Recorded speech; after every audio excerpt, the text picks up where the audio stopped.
या देवी सर्वभूतेषु मा स्कन्दे मातारूपेण संस्थिता नमस्तस्यै नमस्तस्यै नमस्तस्यै नमो नमः। संपूर्ण जगत का कल्याण करने वाली जगत जननी स्कंद माता, आपको हमारा कोटि कोटि नमस्कार है। हे जगत जननी माता, आपको हमारा बारंबार नमस्कार है। नवरात्रि के 9 दिनों में माता रानी की पूजा और उपासना की जाती है। माता रानी के 9 स्वरूपों की पूजा की जाती है और नवरात्रि के 5वें दिन माँ स्कंद माता की पूजा की जाती है।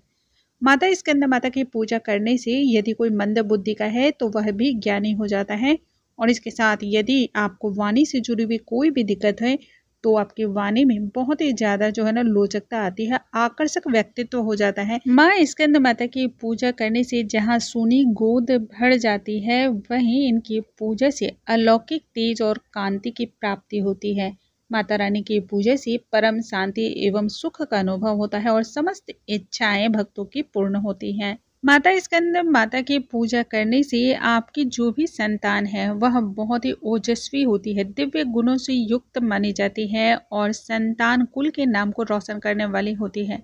माँ की पूजा आराधना करने से आपकी गोद हमेशा भरी रहती है खुशियों से और सदैव आप पर माता रानी प्रसन्न भी होती हैं। इसलिए नवरात्रि के 5वें दिन माँ स्कंद माता की पूजा अवश्य करनी चाहिए। आज के इस वीडियो में हम जानेंगे माँ स्कंद माता की पूजा आराधना कौन सी तिथि को है, दिन क्या पड़ रहा है और पूजा विधि क्या होगी, पूजा का शुभ मुहूर्त क्या होगा, माता रानी का प्रिय भोग क्या है, माता रानी का प्रिय पुष्प क्या है, एक विशेष मंत्र के बारे में जानेंगे और इसके साथ ही इच्छा पूर्ति उपाय के बारे में भी जानेंगे। आइए वीडियो को हम स्टार्ट करते हैं। नमस्कार दोस्तों, कैसे हैं आप सभी। उम्मीद करती हूँ आप सभी स्वस्थ होंगे, सुरक्षित होंगे और आप सभी को उत्तम भविष्य की कामना करते हुए आज का ये वीडियो स्टार्ट करती हूँ। साल 2023 में शारदीय नवरात्रि की जो 5वीं दिन पूजा की जाती है माँ स्कंद माता की, वह 19 अक्टूबर को पड़ रही है। दिन गुरुवार है। भगवान कार्तिकेय को स्कंद के रूप से जाना जाता है, इसलिए कार्तिकेय की माता होने के कारण देवी के इस 5वें स्वरूप को स्कंद माता के नाम से पूरे जगत में जाना जाता है। पौराणिक कथाओं के अनुसार स्कंद माता माँ पार्वती का ही बहुत ही ज्यादा रौद्र रूप है। इसके संबंध में एक छोटी सी कथा भी मैं बता रही हूँ। एक बार कुमार कार्तिकेय की रक्षा के लिए माता पार्वती क्रोधित होकर आदि शक्ति के रूप में प्रकट हो गई तो भय और डर से इंद्र कांपने लगे। इंद्र अपने प्राणों को बचाने के लिए देवी से अनेक प्रकार की क्षमा याचना करने लगे। चूंकि कुमार कार्तिकेय का नाम स्कंद भी है तो सभी देवतागण माँ दुर्गा के रूप को मनाने के लिए उन्हें माता स्कंद कहकर पुकारने लगे और उनकी स्तुति करने लगे, उनकी गान करने लगे।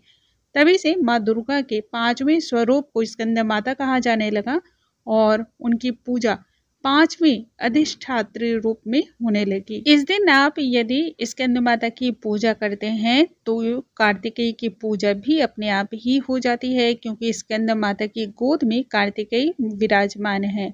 इस दिन की पूजा अर्चना से जिन भी माँओं की गोद सूनी है वह बहुत जल्द भर जाती है और जो भी व्यक्ति हैं उन्हें आरोग्य, बुद्धिमत्ता और ज्ञान की प्राप्ति होती है। इनकी उपासना से समस्त इच्छाएं पूर्ण होती हैं। भक्तों को परम शांति एवं सुख का अनुभव भी होता है। सूर्य मंडल की अधिष्ठात्री देवी होने के कारण इनकी उपासना अलौकिक और कांति से ही संपन्न हो जाती है। संतान सुख एवं रोग मुक्ति के लिए खासकर स्कंद माता की पूजा जरूर करनी चाहिए। दिन गुरुवार पड़ने की वजह से वैसे भी यह बुद्धि का कारक माना जाता है। गुरु ग्रह होने के कारण संतान बहुत ही ज्यादा ओजस्वी होती है, बहुत ही ज्यादा गुणी होती है, कई दिव्य आभाओं से युक्त होती है। तो इस प्रकार से आपके पुत्र पर, आपके संतान पर, आप पर माँ भगवती की कृपा के साथ ही गुरुदेव का भी आशीर्वाद होगा, बृहस्पति देव का भी आशीर्वाद आपको प्राप्त होगा। अब जान लेते हैं इस दिन पूजा का मुहूर्त क्या रहने वाला है। तो एक तो पूजा का मुहूर्त ब्रह्म मुहूर्त है, जो सुबह 4:43 से लेकर के 5:34 तक है। उसके बाद 5:08 से लेकर के 6:24 तक है। अभिजीत मुहूर्त में 11:43 से लेकर के 12:39 तक है। विजय मुहूर्त दोपहर के 2 बजे से लेकर के 2:45 तक है। और संध्या काल के समय 5:48 से लेकर के 7:04 तक है। तो यह बहुत ही शुभ समय है। इन सभी समयों में आप पूजा माँ की कर सकते हैं। मैं विशेष कर जो है ना पूजा सुबह के समय ज़्यादा प्रेफर करती हूँ। यदि मुहूर्त सुबह का मुझे मिल जाता है तो मैं सुबह पूजा ज़्यादा करना प्रेफर करती हूँ।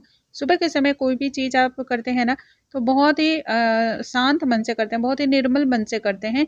मन में किसी भी प्रकार की उस समय उलझन नहीं चल रही होती है। माँ के प्रति पूर्ण तरीके से आप समर्पित होकर के पूजा करते हैं। माता रानी को सफेद रंग के वस्त्र और सफेद रंग के जो है ना पुष्प अति प्रिय माने जाते हैं। आप चाहे तो माता रानी को पीले रंग के वस्त्र भी समर्पित कर सकते हैं, उन्हें पीला रंग भी प्रिय माना जाता है। आप स्वयं भी पूजा में पीला या सफेद रंग का पहनना ज्यादा प्रेफर करें। भोग में इन्हें केला बहुत अधिक प्रिय माना जाता है, इसलिए केले का भोग आप लगाएं। और यदि केले का भोग नहीं लगा सकते हो तो खीर का भी भोग आप माँ को लगा सकते हैं। पूजा विधि के लिए आपको सुबह स्नान आदि करके निवृत्त हो जाना है। साफ स्वच्छ वस्त्र धारण कर ले। माँ की प्रतिमा को आप स्नान कराएं या फिर स्नान का भाव करा सकते हैं शुद्ध जल से, गंगा जल से, इत्र मिले हुए जल से और अनेक प्रकार के जो भी आप स्नान कराते हैं, जैसे पंचामृत से आप स्नान करा सकते हो। तो इस प्रकार से आपको माँ को स्नान करा देना है। यदि आपके पास मूर्ति नहीं है, फोटो है, तब ऐसे में आप स्नान का भाव करा सकते हैं। वस्त्र समर्पित करने के बाद आपको माता रानी को टीका लगाना है। सिंदूर का आप तिलक लगाएं, रोली कुमकुम लगाएं, माँ को आप भोग लगाएं। उसके बाद माता रानी के मंत्रों को अधिक से अधिक आप जाप करें। उसके बाद कथा सुने। कथा सुनने के बाद यदि आप दुर्गा सप्तशती का पाठ करते हो या फिर दुर्गा चालीसा का पाठ करते हो, सिद्ध कुंजिका का पाठ करते हो तो वह अवश्य कर लें। आरती करें, माँ से क्षमा याचना करें। अब जान लेते हैं माता स्कंद माता का जो मंत्र है वह क्या है। या देवी सर्वभूतेषु माँ स्कंद माता रूपेण संस्थिता नमस्तस्यै नमस्तस्यै नमस्तस्यै नमो नमः। अब जान लेते हैं आज का उपाय।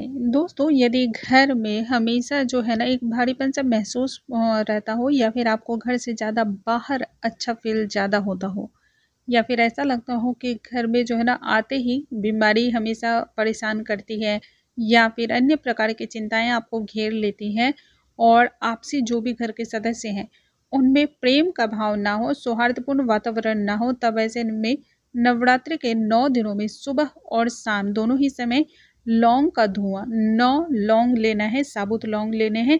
सुबह भी इनका धुआं करना है और शाम को भी करना है। संपूर्ण घर में आप इस लौंग के धुएं को दिखाएं। आप जल्द ही देखेंगे कि घर के वातावरण में जो है बदलाव आने लगा है। लोग एक दूसरे को कोऑपरेट करने लगे हैं, एक दूसरे की भावनाओं को सम्मान देने लगे हैं, एक दूसरे को समझने लगे हैं। प्रेम का वातावरण घर में निर्माण होने लगा। माता रानी की कृपा से आप सभी के घर में जो भी परेशानियां थी, जो भी दिक्कतें थी, जो भी कष्ट था, उन सभी से आप सभी को मुक्ति मिलने लगी है। दोस्तों, मुझे उम्मीद है आज की यह जानकारी आप सभी को बहुत अधिक पसंद आई होंगी। ऐसी और भी जानकारियों के लिए हमारे चैनल पे बने रहें। अगले वीडियो में एक नई जानकारी के साथ हम फिर से मिलेंगे। तब तक के लिए नमस्कार।